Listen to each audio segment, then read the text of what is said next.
Halo, bersama saya Putu Ichiro Pujiarta, CPNS Penyuluh Pertanian Ahli Pertama, Dinas Pertanian Pangan dan Perikanan Kabupaten Karangasem. Pada kesempatan kali ini, saya akan membahas terkait dengan Smart ASN. Apa sih sebenarnya yang dimaksud dengan Smart ASN? Smart ASN adalah ASN yang dapat menerima perkembangan teknologi secara positif.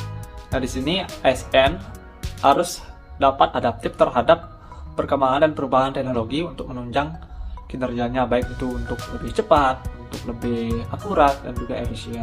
Nah, di sini yang berguna untuk menunjang transformasi birokrasi di era Industri 4.0 sekarang ini. Dalam upaya membentuk birokrasi kelas dunia, ASN harus memiliki atau membentuk profil sebagai Smart ASN yang diantaranya terdiri dari nasionalisme, kemudian integritas, wawasan global, kemudian hospitality atau keramahan, networking, penguasaan terhadap teknologi yang ada, kemudian bahasa asing, dan juga entrepreneurship. Nah, dari semua itu, pada kesempatan hari ini, saya akan lebih berfokus pada penguasaan terhadap teknologi. Sebagai seorang Smart ASN harus bisa menggunakan teknologi digital dengan baik dan benar, dan juga harus bijak. Nah, di sini dalam menggunakan teknologi digital harus didasari oleh literasi digital. Nah, di sini literasi digital itu ada 4. Nah, yang pertama adalah digital skill, kemudian yang kedua adalah digital culture, yang ketiga adalah digital ethic, dan yang terakhir adalah digital safety.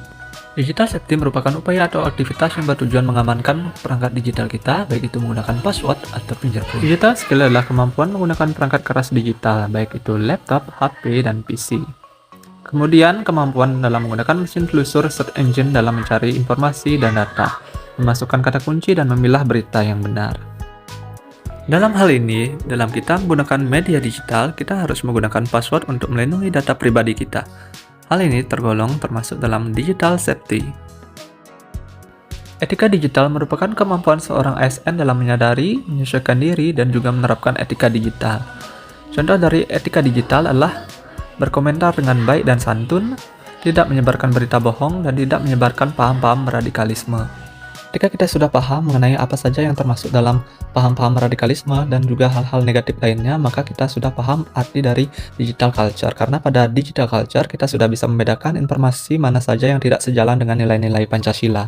Digital culture adalah kemampuan membaca, menguraikan, membiasakan, memeriksa, dan membangun wawasan kebangsaan, nilai Pancasila dan Bhinneka Tunggal Ika dalam keseharian, dan digitalisasi kebudayaan melalui pemanfaatan teknologi informasi komunikasi. Dampak dari digitalisasi kebudayaan yang mengarah ke hal yang positif dapat mendorong perilaku atau sikap mencintai produk dalam negeri, kesenian, dan juga kebudayaan dalam negeri.